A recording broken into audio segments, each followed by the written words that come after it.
Introduction and for the invitation to speak with the group today. And what I thought I would do is, first of all, just turn on my screen sharing.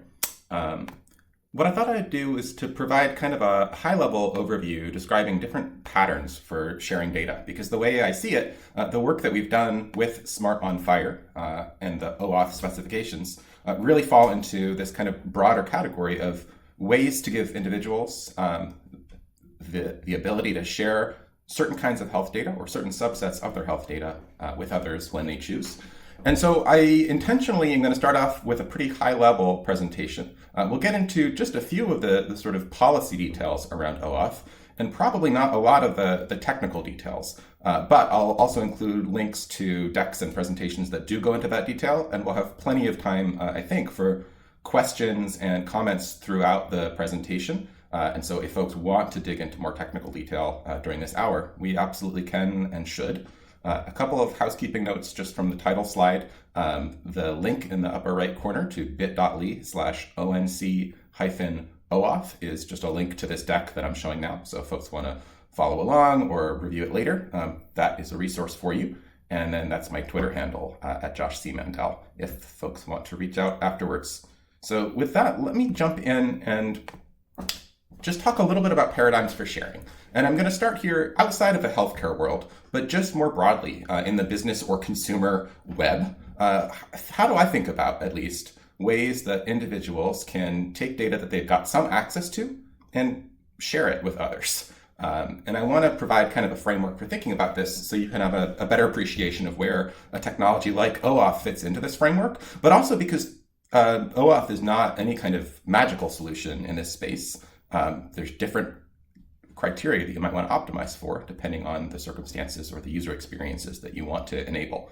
So here's kind of a menu, at least the way I think about it. Number one, if an individual wants to share data, one thing they could do is just literally hand over their account credentials. So let's say I have access to a website like my bank at Wells Fargo. I have a way to sign into that bank account using a username and a password that I've selected. And one way to share my bank account information with somebody else would be to just give them my username and password to Wells Fargo. And that has a lot of implications because somebody with my username and password might be able to act as me. They might be able to see more data that I really want to share. But this is a real pattern that, at least for many, many years, was the backbone of the way that financial aggregation services like Mint.com or the Yodlee platform underneath worked. And these days, that's less and less common. But the reason why this pattern persists is that it kind of works in most places. It doesn't require that the bank do something special because it's sort of leveraging the existing account authentication mechanism. And now there may be some real limitations here, like maybe you'd be oversharing by giving somebody access to all of your bank accounts. Or, an example for me might be on GitHub, where I'm part of many different software projects, and my main GitHub account has access to all of them. But there's also workarounds here. And so many services offer the ability to just create a new user account separate from your main account and then share certain data internally within the platform with that account. And then if you give away credentials to the sub account, or even sometimes this is automated with the concept of a service account, you can actually build up this kind of segregation for yourself. Now, that takes a user who has a lot of understanding about the technology and what's going on and understands what they want to accomplish. But with enough building blocks, that's the kind of system that you can build for yourself. Maybe a more common example in the consumer web is very narrowly scoped sharing. So in a service like Google Docs, when I create a shared document, I can generate a sharing link for that document. And the model there is anybody that I share that link with can get access to the document. And I can add additional restrictions, but that's a very common mode of sharing.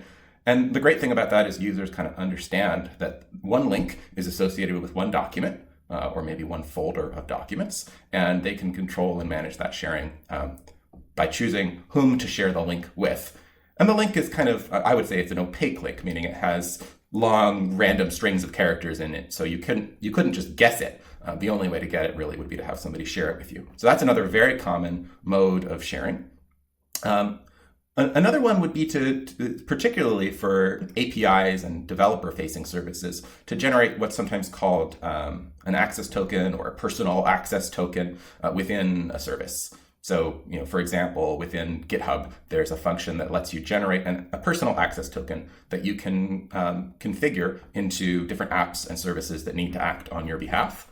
And the workflow there is you start from GitHub and you say that you want to create a new personal access token, and then you can revoke or expire those tokens when you choose.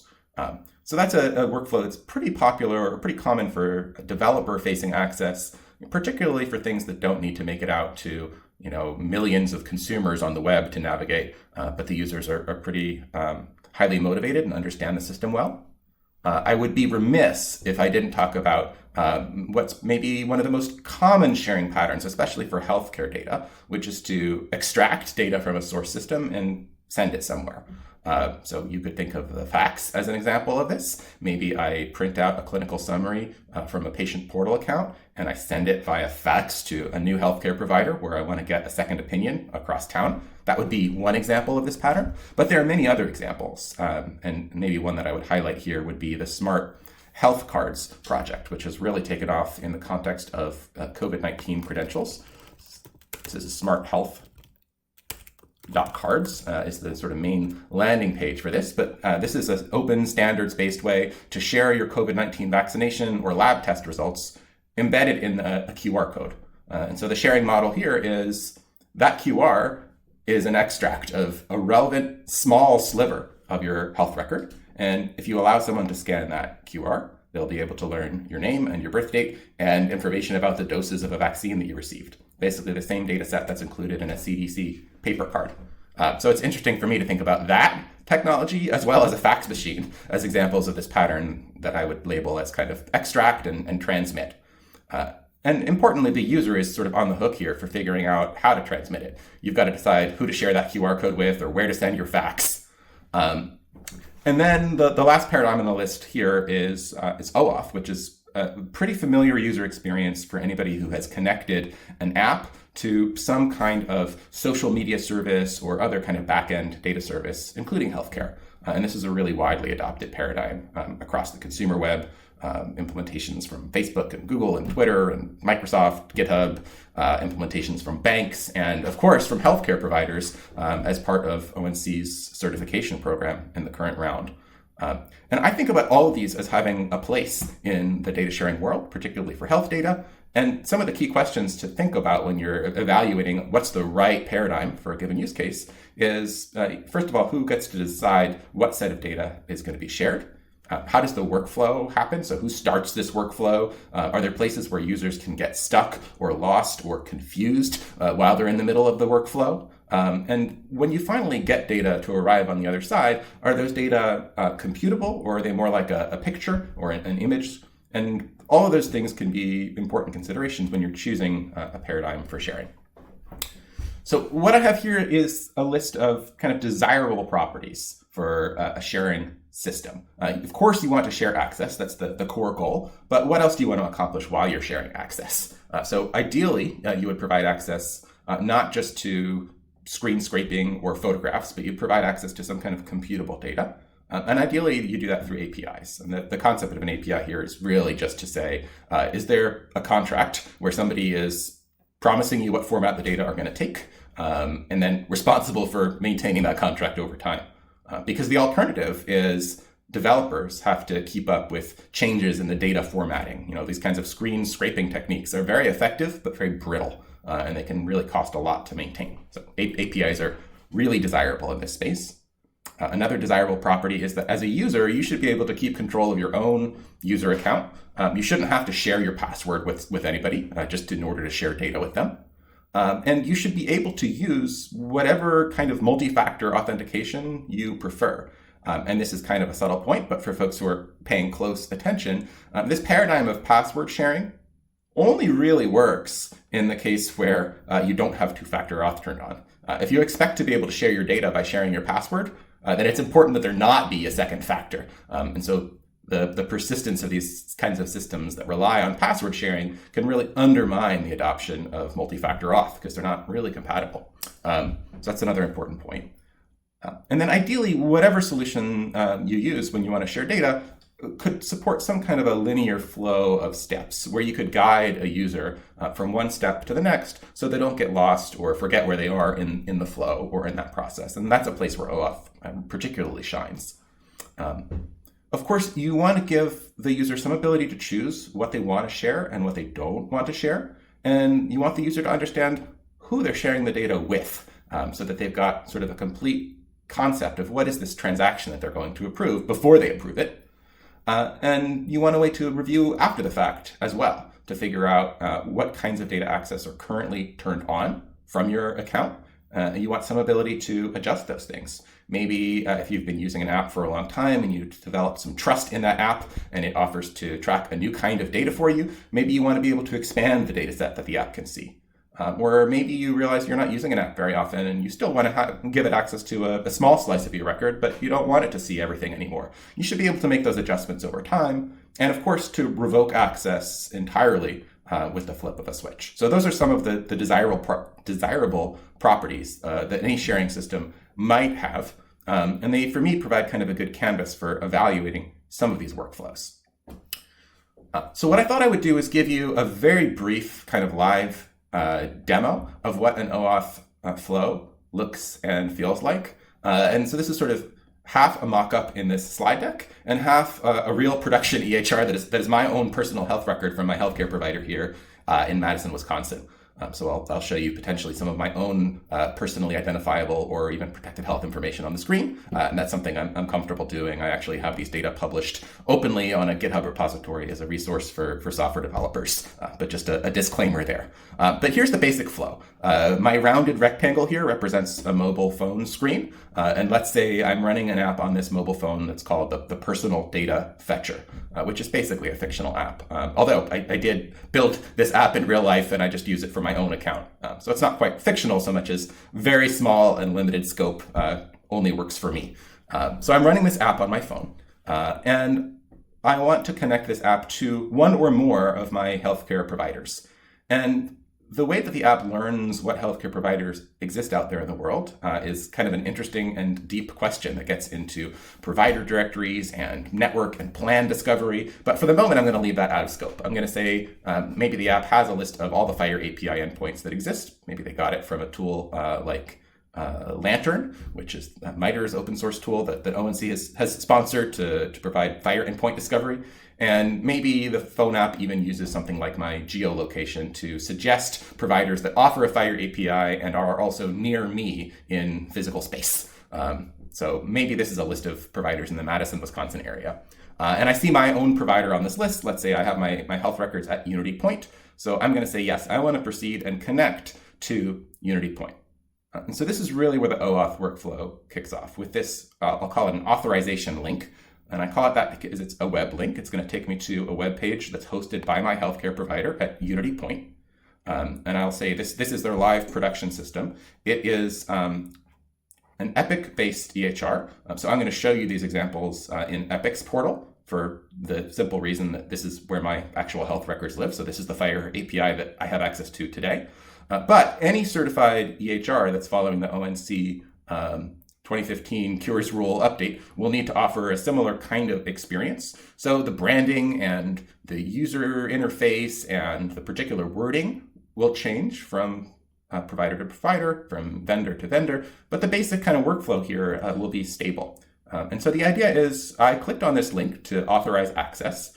And before I can do anything, I'm asked to sign in using my existing patient portal account from this healthcare provider. So that's the Unity Point healthcare portal. And there's some kind of an onboarding process. Like if I don't have an account yet, there's links I can follow to set up an account. But in this context, I've already got one. So I'm going to simply sign in. And then the way that Epic has built their implementation here, they provide kind of a two-stage process for authorizing an access request. And I think they've been pretty thoughtful about how they do this. They actually start off by showing me kind of a questionnaire that was filled out by the app developer themselves. And the intention of this questionnaire is to make sure that I, as the user, can understand what's going on before I proceed. And so Personal Data Fetcher is my fake little app that I built for demo purposes. And so they have a little info box that says, what do you need to know about Personal Data Fetcher? They say all this information is provided by the creators of the personal data fetcher app. So that they try to give me the idea that they can't necessarily vouch for this information, but it's kind of a best effort to convey what the app is all about. And they have a questionnaire that they ask all app developers to complete, including information about who is authoring the app, how is the app funded. So in this case, the developer, who happened to be me, chose an answer that says it's produced by volunteers or it's available open source, because I have this published on GitHub. Where does the app save your data? And I filled out the answer here to say this app does not save your data. Who has access to your data? How does the app developer use your data? So these questions are not standardized in the sense of a capital S standards effort, but Epic has developed these questions themselves, and they ask app developers to fill them out so that they can show the answers to patients at the time of an access request. And the idea is this might be helpful context. Maybe I trust apps that have been developed by volunteers, but I don't trust apps that have been developed by certain other parties. And all this information could be helpful for me in making the choice about whether to trust this app with my own personal health data. I will note that there have been many efforts to standardize, with a capital S, what these questions really should look like in a way that could work across different vendors. And there's some ongoing kind of early stage projects, many of which, offer or what they might describe as kind of the promise of a nutrition label for health data. All of this ties back to work that ONC led many years ago in the category of the model privacy notice. But I'll say this is not a problem that has been cracked at scale today. And so each vendor offers kind of their own take. Some have been pretty thoughtful about it, and some haven't really done much specifics. But let's say I'm comfortable enough with the nature of the app. So I'll proceed to the next screen here, which is asking me which data I would like to share. And in this context, there are a number of different categories of data that by default here are checked off. These are categories like sharing my allergies or my health goals or my immunizations or medications. And each of these I can sort of leave checked off. Or if I decide I don't want to share information about my implants, I can uncheck that one option and then proceed to the bottom of the screen. And then the last thing that I'll point out here is this little timer icon. How long will the app have access to my information? The only option that I had when I was developing this app using the kind of free consumer app tools from Epic was to build an app that could request data for 1 hour at a time. So I wasn't able to put in a request for long-term access just based on the way this platform exists today. The underlying standards do support it, but the ONC regulations are a little bit murky on this point, to my mind at least. And the current state is I couldn't request long-term access with an app like this. So as a patient, I just see this notification that my app will get access for 1 hour, and then it'll expire at this time. And if I want to revoke it before that hour is up, I can also do that. So that's the basic demo, and I have really two meaningful choices at the end of the day. I can deny access, or I can allow access. And the important or nice thing about an OAuth flow is that whichever option I choose here, I'm not going to be stranded. Whichever option I choose, I'm going to be sent back to my app. And the app will either get a notification that I denied access, or the app will get what's called an authorization code, which it can use to establish access. It can use that to get an access token, and that it can then use to query for my health data. So when I say that OAuth provides kind of a guided set of steps, what I mean is that you can start from an app, click on an authorization request link, proceed through logging into your portal, approving or denying the app, and then you're sent right back to the app so that you finish the process back where you started. There's a very easy way to follow those steps because the browser redirects automatically for you between those steps. So that's the basic demo. That's kind of the user experience that I would like folks to keep in mind when thinking about an OAuth flow. And before I go on and talk a little bit about the different parties involved in OAuth, I want to just pause and see if there's comments, questions, areas that I've introduced that have been confusing. And I'll switch over to the chat. I don't know if folks are using text chat, but anybody who wants to jump in and ask a question or make a comment, I'll pause here. Sure. So if you use the Apple Health Records app on your iPhone, or if you use the Common Health app on an Android phone, or dozens of other apps, they all use exactly this API, or very small variants on it that fall under the Smart on FHIR standards umbrella. So the way the Apple Health Records app is written in particular uses healthcare providers' Smart on FHIR implementation, and it connects as an OAuth client. So that sign-in screen and those approval steps that I just showed, you'd go through exactly those same steps on your iPhone. And instead of saying personal data fetcher, but as the name of the app, it would say something like Apple Health Records. Yeah, I mean, what I would say is Apple has a client that connects to these APIs, and my personal data fetcher is another client that fetches data from these same APIs. And in some beautiful way, those clients are kind of on equal footing, even though I'm just some guy with a GitHub repository and Apple might be a multinational, huge company. We can both build apps to those same APIs and get access to the same set of healthcare providers.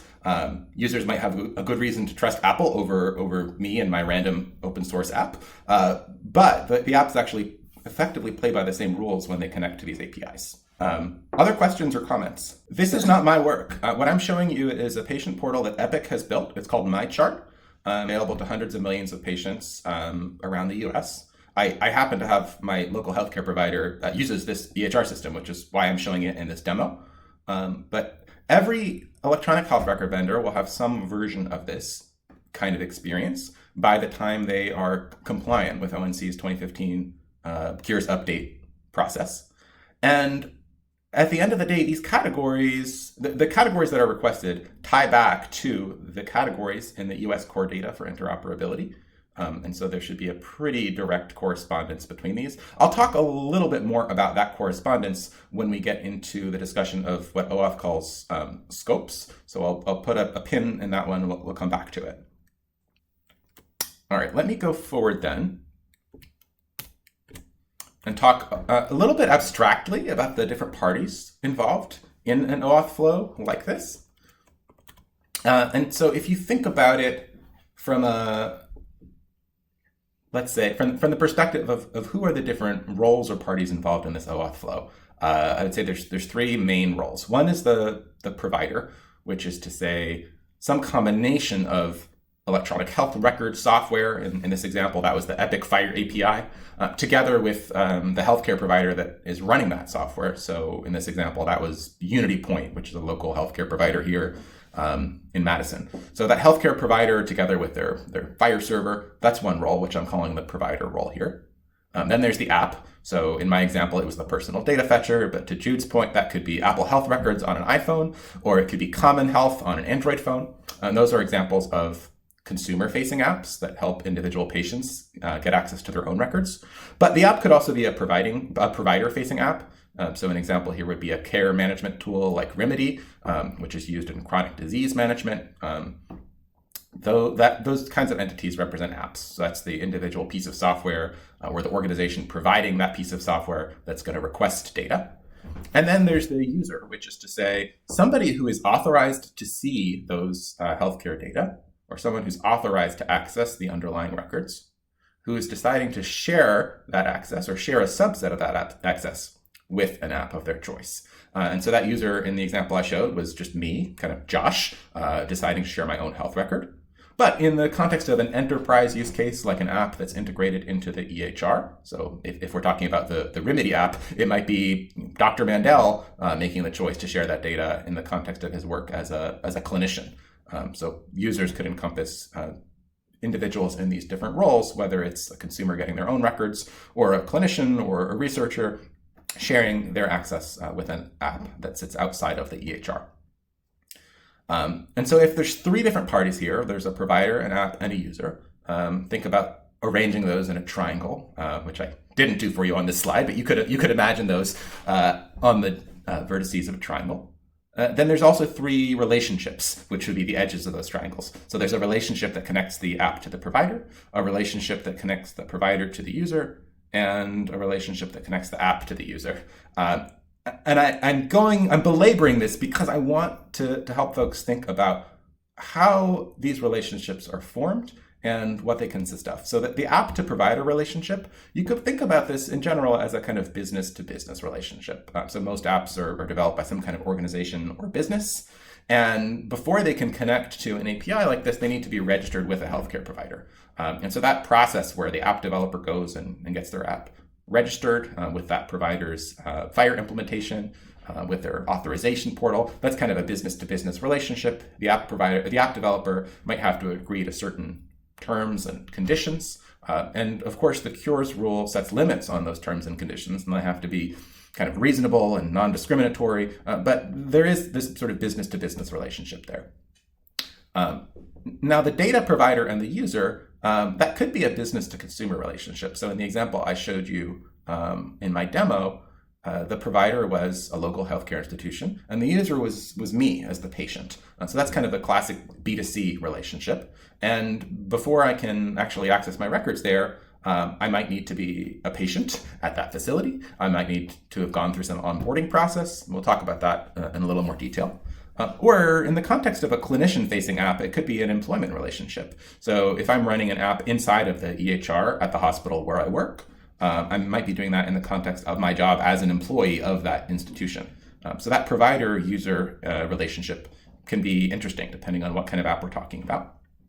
And then the relationship between the app and the user is classically kind of a business-to-consumer relationship again. And so maybe I'm using a tool that's offered to me by a company that's going to help me make better sense of my health data or seek a second opinion or anything. I mean, maybe it's going to just use my health data as an input to reading my horoscope. But that app is provided to me by some kind of organization. And my relationship with that organization is kind of a business-to-consumer relationship.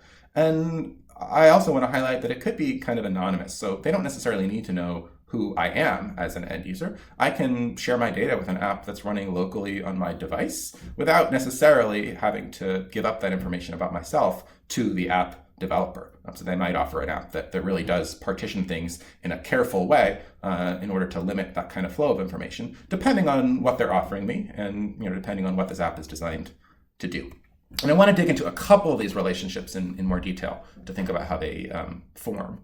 And so that relationship between the app and the provider is maybe one of the most contentious issues, historically at least, when it comes to getting EHR access. Because historically, I think developers have really struggled to get access to the data that they might want inside of an EHR system. So this has been the case for developers inside of a hospital system who want to make improvements or extend the functionality of their own record. This has been a pain point for startups that want to revolutionize the way that clinical decision support is offered in the context of care, or consumer-facing apps. So historically, the relationship between an app and the healthcare provider has needed to be pretty strong. And today, in a lot of cases, it's still pretty strong. So if you think about a disease management app that's going to run inside of my EHR and be part of a major health system push to all the providers who are taking care of diabetes patients or patients with hypertension, that relationship could be pretty strong. The healthcare institution probably has signed contracts with the app developer, and they have a pretty deep relationship there. It might even be kind of a strategic relationship they have in place to care for this set of patients together by pooling resources. But it might also be a pretty weak relationship. So maybe a clinician just wants to use a medical calculator app to calculate a patient's glomerular filtration rate.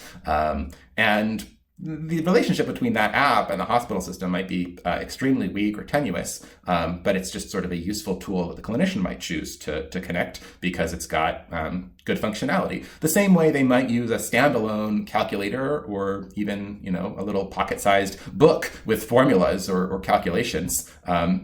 In this day and age, it's convenient to be able to plug in an app to do that. And in that kind of context, there might not be like a really deep relationship between that app developer and the hospital system that the app is connecting to. And in some cases, I really want to highlight there's no relationship at all. And so in the example that I showed earlier with my personal data fetching app, that is an app that my healthcare provider has never really heard of.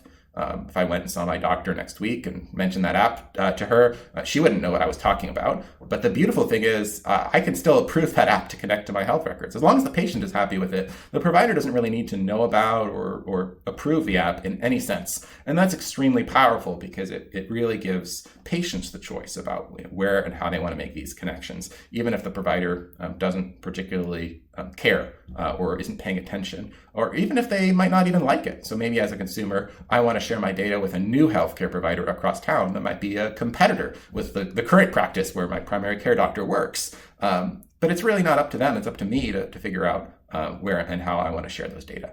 And the regulations we have in place today under the Cures Act and under ONC's certification and information blocking rules, those regulations cover this full spectrum. And that's a really important point because these relationships now are no longer limited to places where a healthcare provider has their own intrinsic motivation to incorporate and invest in these kinds of app relationships.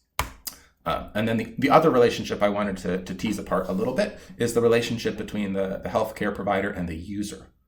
And I'll say that in a lot of ways, this is a prerequisite for care. So as a patient at Unity Point, I need to have a patient portal account before I can sign in and schedule a visit or review my after visit summary. And every healthcare provider has their own rules for how to set up those portal accounts. And so maybe the first time I need to sign into that portal account, I'm asked to answer an SMS query, or maybe I'm given a paper card with a sign-up code that ties that back to my healthcare account. It's really up to the healthcare provider to decide how that onboarding works, what level of authentication and identity proofing to do. All these things are at the discretion of the healthcare provider, but governed under HIPAA. And there's a set of obligations around security and privacy that healthcare providers need to meet. But they've got a lot of leeway in terms of the workflow and the technical steps to make it happen.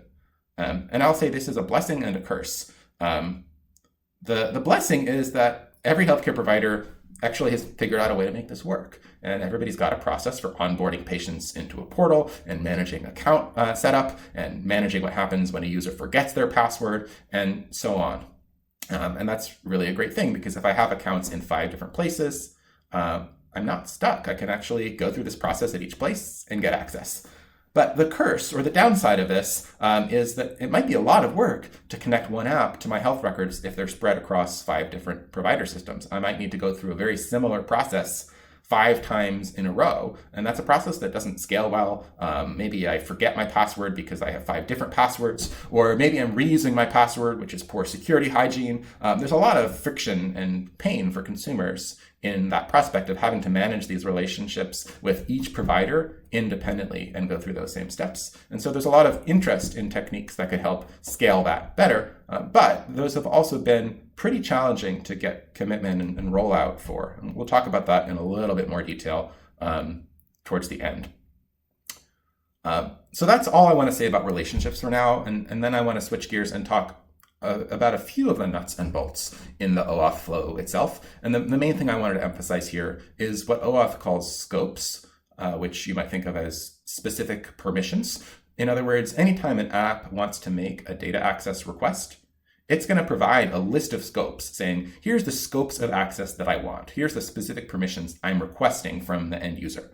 Those scopes could tie back, or they generally do tie back to data access, like certain categories of data, but they could also tie into workflow steps. So if you think about an app that you're connecting to a Facebook account, for example, the app might have data access scopes that say things like, I want to be able to read information about the photo albums you created. But they might also have steps that imply some kind of workflow, like I want to be able to post to your wall or tag your friends in your photos, certain kinds of workflow steps that might involve writing data back into the system or otherwise taking actions as you or on behalf of you. All of those things can be encapsulated in an OAuth using scopes. That's sort of the main language we have for communicating what we're going to share or what we're going to delegate. And scopes in OAuth really provide the basis for a negotiation. So an app requests a certain list of scopes when it makes the authorization ask. And then the consumer might be able to make adjustments. And you saw an example of that with the Epic portal that I showed, where there were a bunch of little checkboxes, and I could selectively approve or not approve specific scopes of access that were being requested. But that job of making selective choices is sort of a combined responsibility for the consumer together with the service provider. So I only have those checkboxes in that example because Epic built an approval portal that included those checkboxes. And ONC actually has some very strong language in the most recent certification rules, ensuring that vendors will provide at least some level of granularity there. But not every OAuth provider offers those kinds of features. And so I'll show you one example that I came across just recently in my everyday sort of consumer web experience. And this was an OAuth flow that was being used for a sign-in protocol. And this is probably a pretty common experience for folks who are using some service on the web. And you could create an account for that service using your email address, or you could choose an option like sign in with Google or sign in with Apple. And so this was from a service called Airtable, which I think is a super cool service. Although this particular thing that I'm going to highlight here, I did not think was super cool. I actually found this pretty surprising. So I was signing into Airtable for the first time. I saw the option to sign in with Google, which sort of fit with my preferences because I have a Gmail account that I often use for these kinds of services. And so I chose sign in with Google. And as happens with the typical OAuth workflow, I was redirected to Google and asked to choose which Google account I wanted to use before I could proceed. So I chose my Gmail address that I use for such things.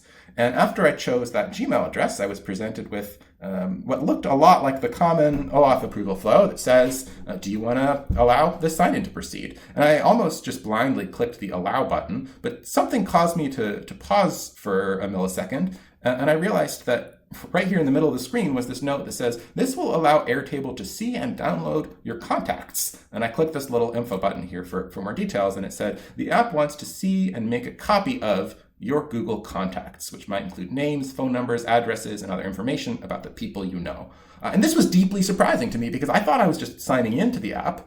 And indeed, this workflow was going to allow me to sign into the app, but it was coupling together two things, a sign-in request, so that the scope there was basically a scope representing single sign-on. But they were also asking for another scope, which was representing access to all my contacts. And Google did not give me a way to separate these things out. I didn't get checkboxes here where I could check or uncheck the option to share all my contacts. So I really only had one choice. I could proceed, and that would let me sign in and share all my contacts. Or I could cancel, which would prevent me from signing in the first place, and I'd be back where I started. So I chose cancel because this really didn't reflect my intent to share my contacts. And only at that point did I see this message. So I was taken back to the Airtable site, and then they gave me this message here that said, granting access to your Google contacts makes it easier for you to invite collaborators to Airtable. And I'm sure that is true, but it was not particularly important for me at the time to invite collaborators. I just wanted to sign in. And so they gave me the option to repeat the process again without making any changes, or in a de-emphasized option, with no nice button or colorful logo around it, they gave me this sort of second option, which was, or sign in with Google without granting access to contacts. And so what that did was then to initiate a new copy of that OAuth request, this time only asking for one scope, only asking for the single sign-on scope without requesting the contact sharing scope. And that was indeed what I wanted, but it was very surprising to only get that option after going through the whole workflow and denying it. And I raised that point just to highlight how much of this comes down to the user experience. So the user experience that Google offers, for some very good reasons, is an all or nothing approval. And so I didn't have the option to selectively not share contacts. The user experience that we're seeing for FHIR APIs, particularly with guidance and requirements from ONC, is to allow for more of this sort of granular control so the user can make fine adjustments without having to go back to the app and start the whole process again. So that's a little bit about scopes and the negotiation of scopes. There's a role for the user, but the provider also needs to enable that role so that the provider and the user together are really responsible for making that negotiation with the app. What does this look like in healthcare? When I've talked about scopes kind of abstractly, I've talked about contacts, I've talked about Facebook walls, but what are the scopes that we really care about in the healthcare domain? This is the place where the Smart on FHIR specification really goes into quite a bit of detail around defining the scopes of an access request. And the main kind of capability that we offer is scopes that are tied to FHIR resource types. So for folks that are familiar with FHIR, you'll know there's resource types like allergy intolerance or medication request or observation that are kind of categories of a clinical record. And SMART provides OA to request data in a specific category. And of course, those categories map pretty well onto the US core data for interoperability, but they're not limited to that US CDI. A really, really common case for data sharing here is just, I want to share a whole record. I want to provide read access to all of the FHIR resources associated with this patient. And far and away, that is the most common use case. It's a really great way to get data into a consumer-facing app that might be well trusted by that consumer as a repository where they want to bring all their records together. And it's very natural for them to want to approve full access, because oftentimes they're using this app as the place where they want to aggregate their own records in a place under their own control. And so that's probably the most important. But then we get into these category level scopes. And I'll say there are some challenges here with these categories, because they don't always map onto clinical intent. So from a technical perspective, it's very easy to say, I want to share all the FHIR observation resources. But FHIR observations are pretty broad. That could include vital signs, it could include lab results, it could include sensitive social history information. All of those things are observations in the FHIR sense. And so saying I want to share observations isn't necessarily that meaningful. A clinically meaningful statement might be something more like, I want to share all the records related to my hypertension diagnosis. And that might include hypertension meds and lab results and the hospitalization where I showed up in the emergency department with an acute coronary syndrome. But trying to carve out subsets of the clinical record in this sort of semantically informed way is very challenging. Sometimes this is referred to as the data segmentation problem. There's projects that ONC has invested in under the heading of data segmentation for privacy. So that's a specific application of segmenting the record based on certain privacy or sensitivity categories. But my top line view on this whole space is it's very hard to get right. And just to give you an intuition there, let's say I did want to share most of my record, but I wanted to withhold information that had to do with some sensitive diagnosis, maybe alcohol abuse. It's not quite as simple as just withholding certain diagnoses from my problem list, right? Maybe there's a diagnosis on my problem list with a substance use disorder, and finding that and withholding that might be relatively simple. But there could be lab results, there could be offhand comments deep within clinical notes, there could be information scattered in subtle ways through many parts of my health record. And accurately providing this kind of labeling and redaction is a very deep challenge. And it's probably very hard or impossible to get perfectly right. And so then the question is, well, do you want to offer kind of a best effort and say, well, I've done a certainly reasonable job of withholding information about your substance use disorder. Feel free to proceed.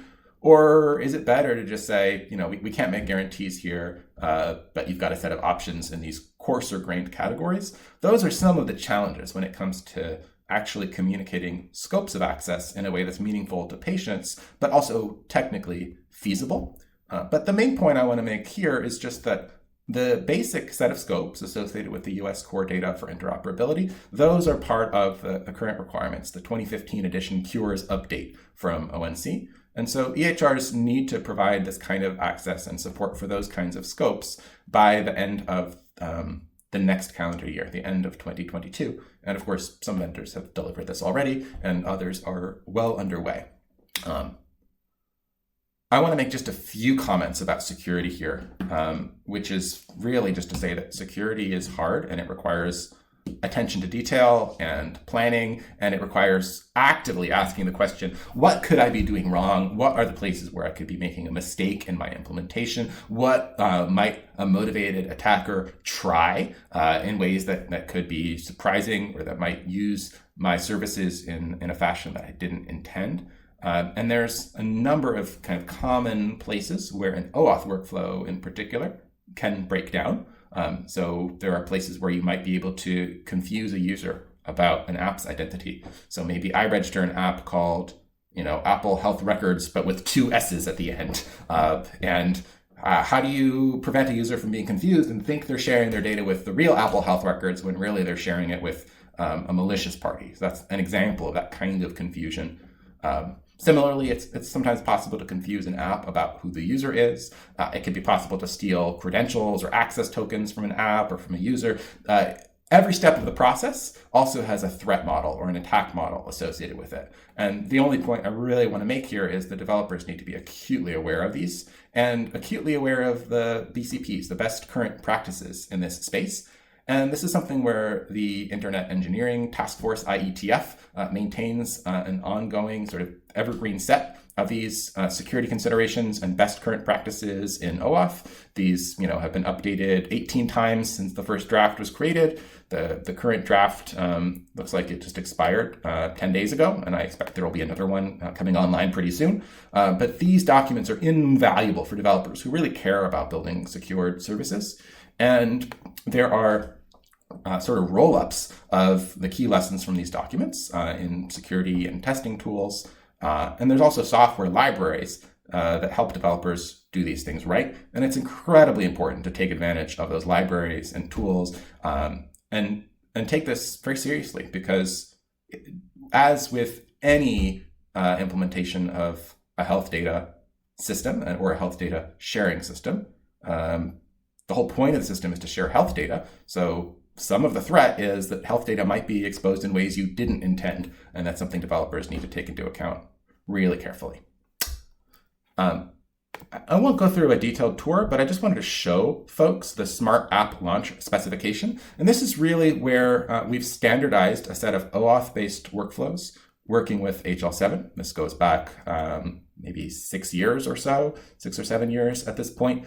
We're just on the cusp of publishing the 2.0 release of this implementation guide, which provides support for a bunch of new features, including some finer-grained scopes. So, for example, when it comes to sharing observations, you're not limited to just sharing all the observations in a patient's record, but you can say things like, I just want to share the vital signs, or I just want to share the lab results. So there's a few kind of new features that are in context here. But this documentation is really kind of the source of truth for what the EHRs need to implement in order to be compliant with ONC's cures rules. And this kind of workflow diagram takes you through the basic steps involved with launching an app, having the user approve it, and then the app getting an access token.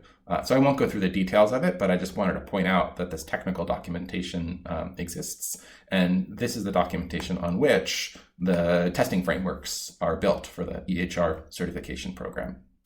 And then finally, just a couple of points about, let's say, unsolved or at least not widely solved challenges that are on the horizon still when it comes to health data sharing. One is the concept that's sometimes called sort of Alice to Bob sharing. So most of the examples we have today of OAuth are an individual user sharing data with an app of their choice. So Alice sharing data with Alice's app. And those are sort of the scenarios that our systems are well tuned for. But in a lot of common use cases, an individual doesn't really want to share data with an app per se. They want to share data with a new healthcare provider or with a caregiver or some other party. And there could be an app in the middle just as a technical matter, but that doesn't really represent the user's intent. And so there are some new protocols being developed that focus more on this concept of what you might call Alice to Bob sharing, where a user kind of sets up a policy and says, I want Bob to be able to see my records. And then next time Bob comes by, he has access to share the records according to Alice's intent. So those are some protocols like GNAP, the Grant Authorization and Negotiation Protocol, that are currently being developed within the standards community. Another kind of challenge here comes down to app registration. So if there's thousands of healthcare providers and I'm building an app that wants to be able to connect to all of them, how do you scale up that registration process in a way that really works? Today, most of the scale up that we have is vendor by vendor. So for example, when I register an app of Epic, I only have to register it once, and then I can connect to hundreds of Epic providers. But there's hundreds of different certified EHRs, each with their own registration process, each with their own developer portal. It can be a real pain point, and there's certainly efforts underway to try to standardize that, but it also has deep challenges of trust. You need kind of a trust framework that healthcare providers are willing to get on board with for that to work. And then a common thread across all of these use cases is identity management. So how do you know who the users are, who the apps are, who are the different parties? And it's still very early days in this space, but there are some nascent technologies like decentralized identifiers and verifiable credentials, which we could have a whole separate discussion about, which might actually help put a dent in this problem. At the end of the day, you need some basic way to decide who to trust. And that includes knowing who the people are and who the entities are within your domain. There's models that require kind of a central authority, and that's in some ways a lot of what solutions like Kafka kind of layer on, which is maybe a small set of these trusted networks that all agree to a set of terms together. But particularly when it comes to consumer access and kind of the wide open space of individuals getting access to their own records, I think this kind of trust model is really not well proven. There's some big challenges to making sure you can get the identity proofing right, and that you avoid oversharing, and that you avoid building kind of a surveillance system under the hood. So there's some real negative consequences that can come from rolling out these kinds of massive query-based networks. Again, that's a topic for another day, but I just wanted to highlight it here as a topic that sits for me on the horizon. So I'll pause there. I really appreciate the attention, and happy to open up for questions or comments. Yeah, so I didn't really touch on business-to-business trust or APIs in this presentation, but it is worth saying that OAuth provides a pretty broad toolkit. It was designed around this consumer use case. How do you delegate access to an app? But some of the pieces of the toolkit include things like, how can a client directly authenticate to a server, even if there's no user in the loop? And so, for example, we use those kinds of tools within the smart bulk data access, or FHIR bulk data access specifications, to say a client that has been approved inside of a health system to access the full population data in that health system. That client can authenticate to a server and demonstrate that it possesses a certain private key that was configured to be a trusted key.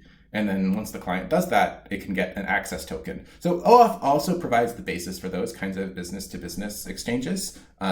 There's many other protocols in that space as well, including things like SAML, the security assertion markup language.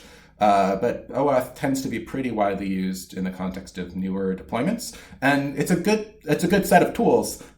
The challenge is this is true of FHIR as well. The tools give you a framework for building your own solutions, but you need to get very specific about how you want to use them. So that's why implementation guides like those smart guides really help. They tell you how to use the underlying tools, which options to rely on, and which ones to avoid.